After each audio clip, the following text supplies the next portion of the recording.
James Monis. This wine is next from the producer Castello di Fonterutoli. This is called Siepi Toscana IGT 2018 vintage. Stay tuned and I'll tell you about this beautiful wine.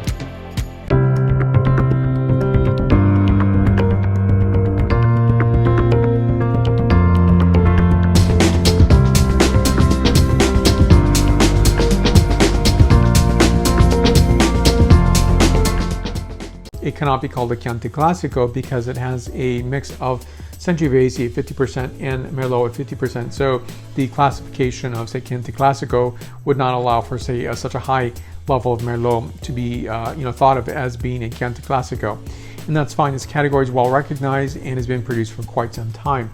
This is a 14.2% ABV wine. Now, as I was reading the back label, first of all, I'll show you the front label. Very sophisticated, cool label here in the family arms here of the Mazzei family. And so I was on a tasting with other wine writers, wine journalists, and Giovanni Mazzei was, heading up the tasting. It was a very nice experience to get his perspectives and thoughts on things. Now, here's a back label. Now, this is a very long time producer. This is, since 1435, and 26 generations of the Mazzei family have been in the winemaking business. And think about this. This comes from the Renaissance period, which I very much adore and enjoy. And one of the center focal points is Firenze, which is in the heart of Chianti. And so I would imagine this wine being, maybe not this particular wine, but wines from this region being served obviously on every table.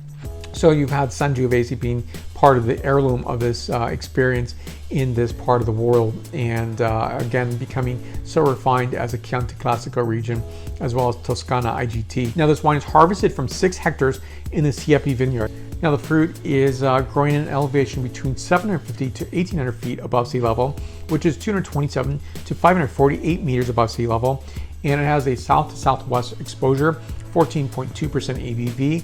Vinification of this wine is hand harvested. The average age of the vines are between 18 and 31 years. Separate vinification for each variety, so separate one for the Sangiovese and separate one for the Merlot. And occurs in stainless steel for 7 to 14 days, followed by maceration, so 14 days for Merlot and 18 days for Sangiovese, hence the reason to have a separate vinification process for both. 70% of this wine are aged in new French barrique Merlot for 18 months and then Sangiovese for 16 months, then blended and aged for additional 4 months in concrete tanks. The wine is bottle aged for 4 months prior to release. So basically I get 2 different characterization on the nose. It represents to me Merlot and the other represents Sangiovese. So the Merlot is expressing in terms of, say, blackberry and cassis, and then the Sangiovese is expressive in terms of, say, that almost cranberry, red cherry note. And so the additional characterization is purple flowers, which I would term as lavender, dried leaves, autumnal spices, and red roses. Next is the palate characterization.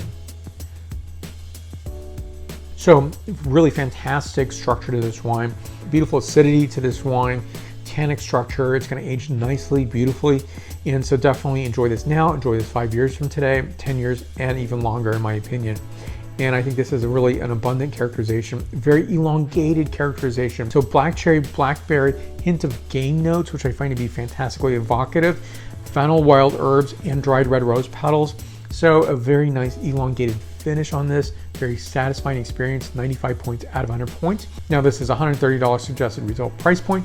For questions and comments, you can listen down below. So do me a favor, subscribe to this channel if you haven't done so already. And if you have, thank you so much, grazie to you. And give a like to this video if you like this video. And let's stay connected between videos. You'll find me on Facebook, Twitter, Instagram, LinkedIn, and WordPress. And you can also find me on my podcast, Apple Podcasts, Stitcher, Spotify, and iHeartRadio. Definitely enjoy this on its own. Try this, maybe even a half, even a very quarter pour to enjoy with you and your guests, so you can get the taste of the wine. And it's definitely meant for food. The acidity is really begging for food, but it's also just really to get that experience of the Sangiovese and the Merlot together. Very nice harmonized wine, or a ribeye. I'm going to enjoy a nice cedar plank salmon. And so there's many ways of enjoying this. Of course, the cheeses and charcuterie are going to go very nice with this wine. So again, 95 points out of 100 points. Suggested retail price point is $130. So I'll place more of the Castello di Fonterutoli up here so you can see those video reviews as well. Enjoy this wine for those special meals you want to enjoy with your family and friends. And thank you for watching. Let's stay connected, and thank you for your support. I'll see you soon. Salute.